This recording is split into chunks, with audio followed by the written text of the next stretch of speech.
A lo largo de la historia, siempre ha habido familias que lograron acumular riquezas incalculables. No solo dinero, sino poder, influencia y un legado que trascendió generaciones.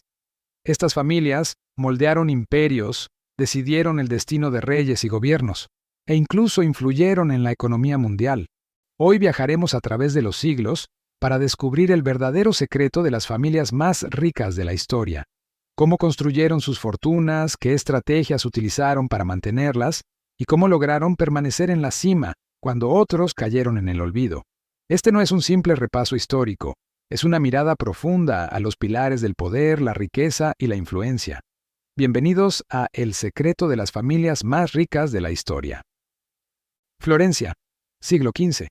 En medio del Renacimiento, surge una familia que marcaría la historia de Italia y del mundo. Los Médici. Lo que comenzó como un pequeño negocio bancario, terminó convirtiéndose en un imperio económico, político y cultural. Los Médici no solo financiaban a comerciantes, también a papas y reyes. Su verdadera genialidad estuvo en algo más que acumular oro. Supieron usar el crédito como una herramienta de poder.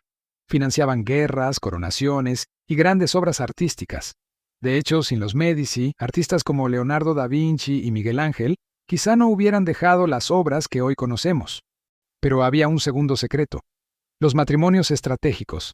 La familia Médici se emparentó con la realeza europea, asegurando así que su influencia fuera mucho más allá de Italia. Era un poder silencioso, tejido a través de deudas y alianzas. Una lección que aún resuena hoy. La riqueza no está solo en el dinero, sino en el control de las relaciones. Mientras tanto, en Alemania, otra familia ascendía, los Fugger.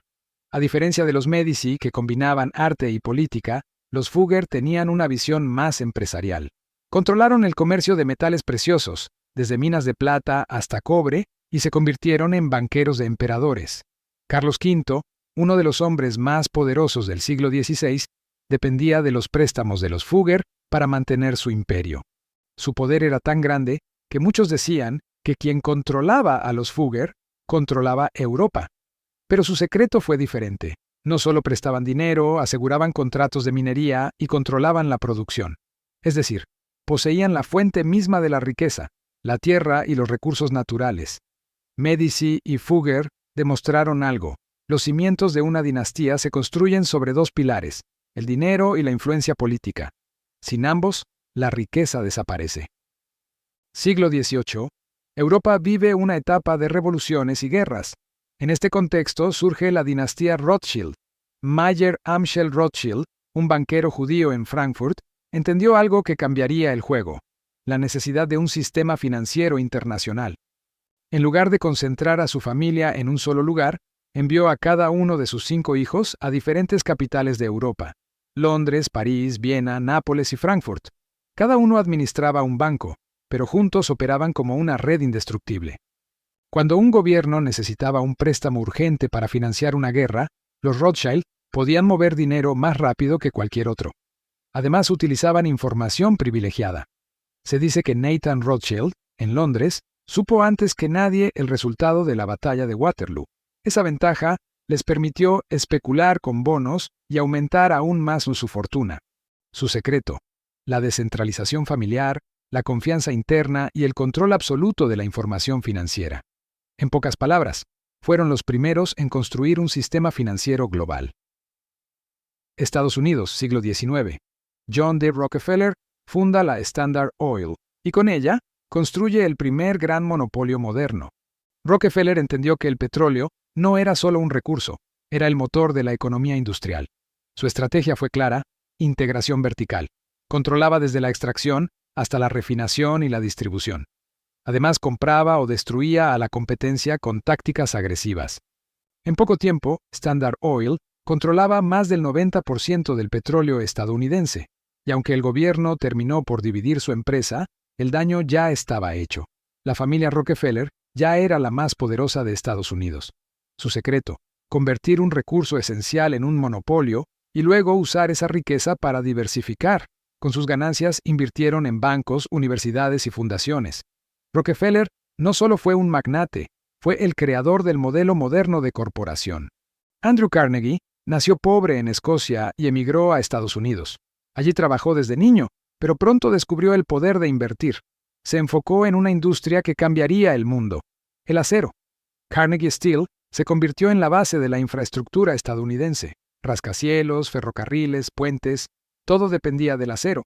Su visión era clara: producir en masa, bajar costos y dominar el mercado. Pero Carnegie también tenía otra cara: la filantropía. Creía que un hombre rico debía devolver su fortuna a la sociedad. Por eso construyó bibliotecas, universidades y fundaciones. Su secreto no fue solo crear riqueza, sino convertirla en legado social. Los Vanderbilt comenzaron con Cornelius Vanderbilt, conocido como el Comodoro. Primero dominó el transporte marítimo y luego invirtió en ferrocarriles, justo cuando Estados Unidos se expandía hacia el oeste. Vanderbilt entendió que los ferrocarriles no eran solo un medio de transporte, sino las venas de la economía. Controlar las vías era controlar el comercio. Aunque su fortuna fue gigantesca, también fueron criticados por su estilo ostentoso y su falta de filantropía. Sin embargo, su secreto fue claro: invertir en infraestructura en el momento justo. Llegados a este punto, podemos ver un patrón. Todas estas familias entendieron que la verdadera riqueza no está en el consumo inmediato, sino en crear sistemas que generen ingresos durante generaciones. El secreto de su permanencia incluye 3 claves. Educación financiera heredada. Cada generación aprendía cómo manejar el dinero y mantener el poder. Fideicomisos y fundaciones. Estas estructuras protegían la riqueza de divisiones y deudas. Visión de futuro. Reinvertían siempre en sectores estratégicos: energía, infraestructura, banca, tecnología. Gracias a estas estrategias, algunas de estas familias siguen teniendo influencia hasta hoy. Por supuesto, no todo fueron elogios. Estas familias fueron acusadas de manipular gobiernos, explotar trabajadores y crear monopolios que frenaban la competencia. Los Rockefeller fueron señalados como símbolos del capitalismo salvaje. Los Rothschild como los banqueros secretos de Europa. Los Vanderbilt como los reyes del derroche. ¿Hasta qué punto la riqueza de unos pocos fue el progreso de muchos? Esa es una pregunta que sigue abierta. Lo cierto es que sus decisiones moldearon la historia económica y su influencia aún resuena. Las familias más ricas de la historia dejaron lecciones que trascienden el tiempo. Supieron que el dinero es solo el principio y que lo verdaderamente importante es el poder, la visión y la capacidad de construir instituciones que perduren. Ese es el verdadero secreto. No se trata de acumular riqueza en vida, sino de crear un legado que trascienda generaciones. Y ahora te pregunto, ¿crees que hoy en día todavía existen familias capaces de decidir el rumbo del mundo desde las sombras? Déjame tu opinión en los comentarios.